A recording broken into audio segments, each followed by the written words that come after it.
গ্রীষ্ম বর্ষা বিনীতি ভরসা। হ্যাঁ, বিনীত শপিং সিটি। নমস্কার, আপনারা দেখছেন হুগলি আপডেট। আপনাদের সঙ্গে আমি উষা। আসছি খবরে। ভারতীয় নৌবাহিনীর উপকূলবর্তী যুদ্ধ জাহাজ সঙ্ঘমিত্রার আনুষ্ঠানিকভাবে জলে নামলো।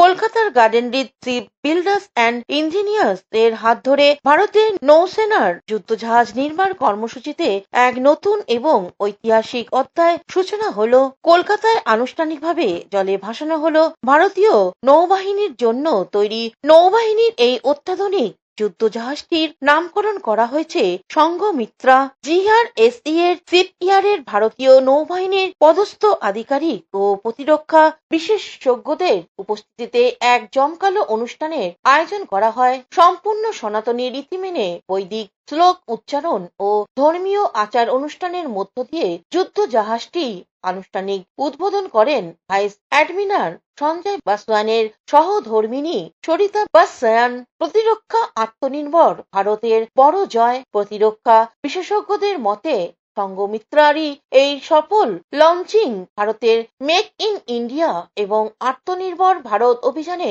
এক বিরাট সাফল্য।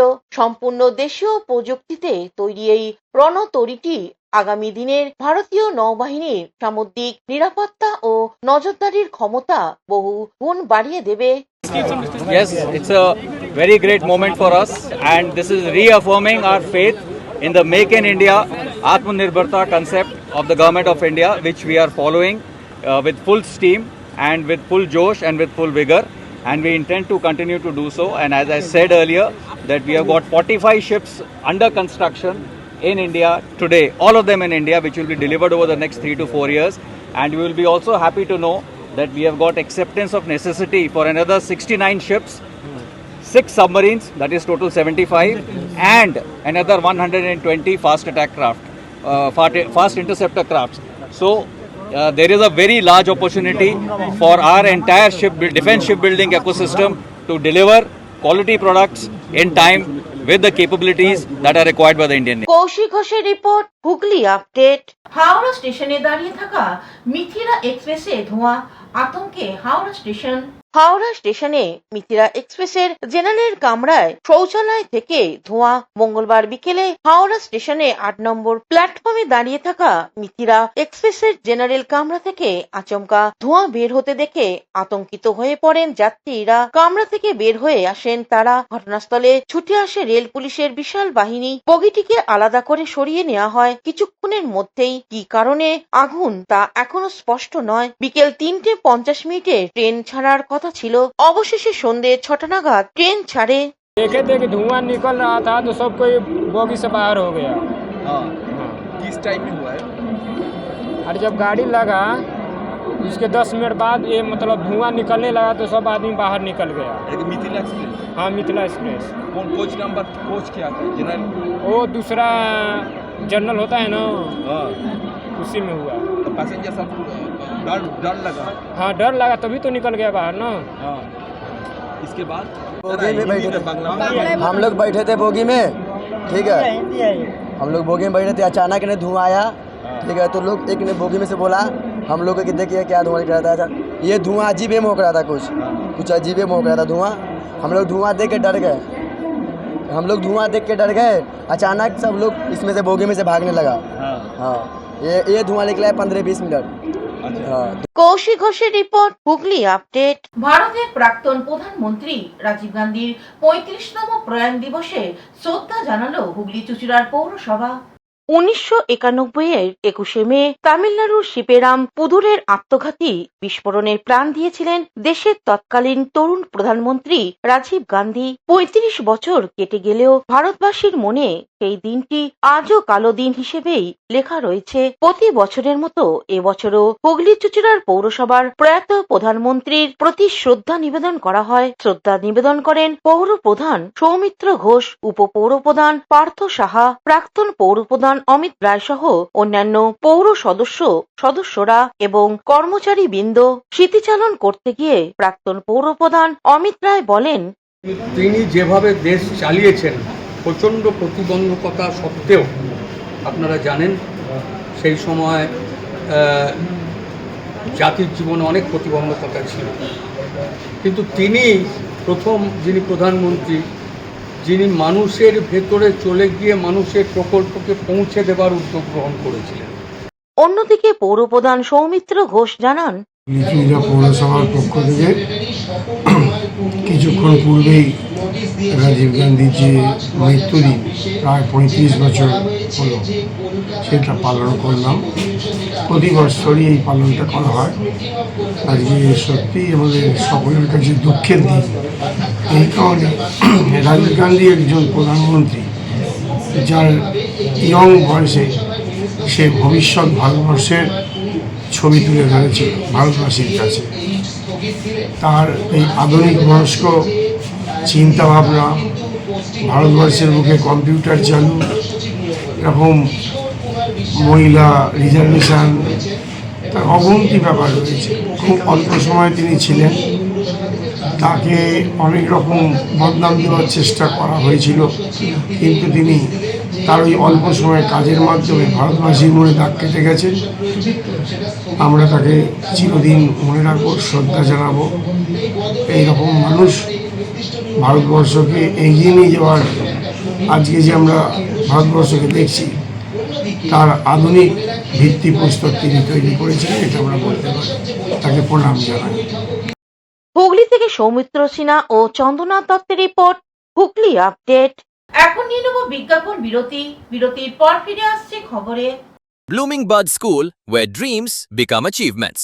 This year, our Class 10 CBSE achievers have made us proud once again, proving that with the right guidance, every dream can become a success story. Our 2026 school toppers, the shining stars of Blooming Bud School, whose hard work, dedication, and determination have inspired an entire generation.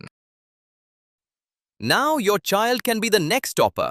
At Blooming Bud School, we don't just prepare students for exams, we prepare them for life. Here's why parents choose us. A.D. Ghosh Memorial Scholarship 2026 for deserving students. Free IITG and NEET coaching from classes 8 to 12. Smart and digital content-based learning, roller skating and all-round personality development. And a safe, inspiring environment where every child can grow with confidence. The next success story could be your child. Admissions are now open for Class 11, Science, Arts and Commerce. Limited seats, unlimited opportunities. Secure your child's future with Blooming Bud School today. Is a holistic weekend destination for friends, family and couples and offers magic to soothe your body, mind and soul.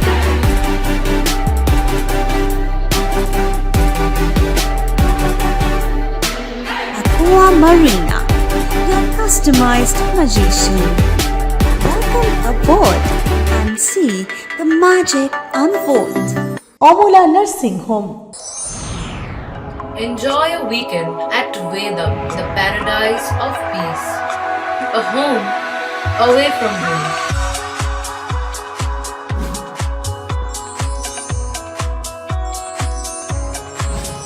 See yourself resonating with the nature. Vedam welcomes you to create your best memories. বিরতির পর ফিরে এলাম খবরে।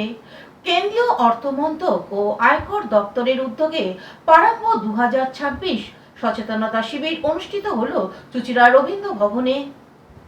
2025 ও 26 অর্থবর্ষে নতুন আয়কর আইন ও নিয়ম সম্পর্কে সচেতনতা বাড়াতে দেশ জুড়ে শুরু হয়েছে বিশেষ প্রচার অভিযান। কেন্দ্রীয় অর্থমন্ত্রক ও আয়কর দপ্তরের উদ্যোগে পারাম্ব 2026 নামে এই সচেতনতা কর্মসূচি চালু করা হয়েছে। নতুন আয়কর আইন 2025 এবং আয়কর বিধি 2026 কার্যকর হওয়ার আগে সাধারণ করদাতাদের বিভিন্ন পরিবর্তন সম্পর্কে জানানোই এই উদ্যোগের মূল লক্ষ্য।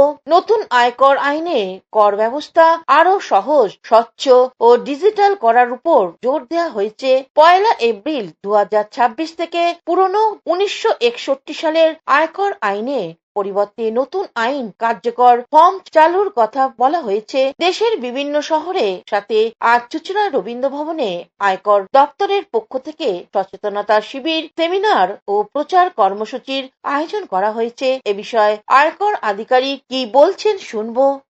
Today's program is about making citizens aware about new income tax act 2025. Income tax department and the government of India has launched a new act that is called Income Tax Act 2025. It is much easier. Language has been simplified, sections has been reduced, and even common person can understand.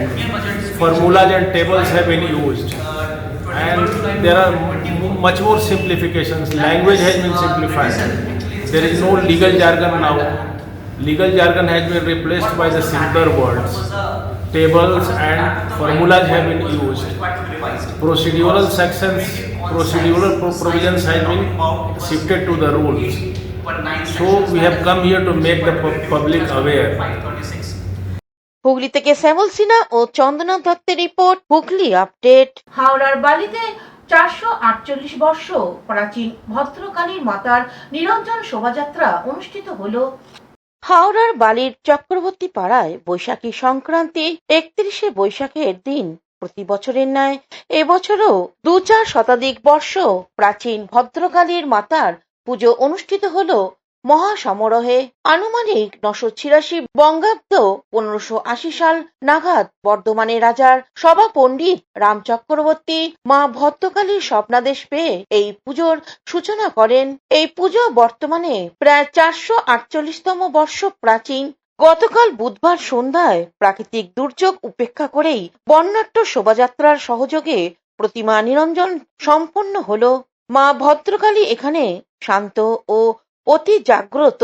চৈত্র সংক্রান্তিতে দেবী কাঠাম্মর পুজো হয় আর বৈশাখী সংক্রান্তিতে মায়ের মূল পুজো হয়। 7 দিন ধরে পুজো চলে, পাশাপাশি নানা ধরনের সাংস্কৃতিক অনুষ্ঠান, নরনারায়ণ সেবা সহ নানা অনুষ্ঠান হয় ও সব শেষে মহা ধুমধামের সহিত প্রতিমা নিরঞ্জন হয়।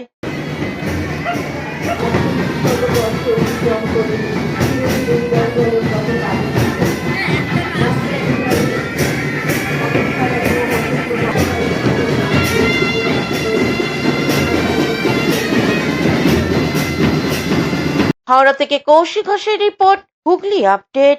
এখনকার মতন খবর এই পর্যন্তই। প্রতিদিন দেখুন হুগলি আপডেট। নমস্কার।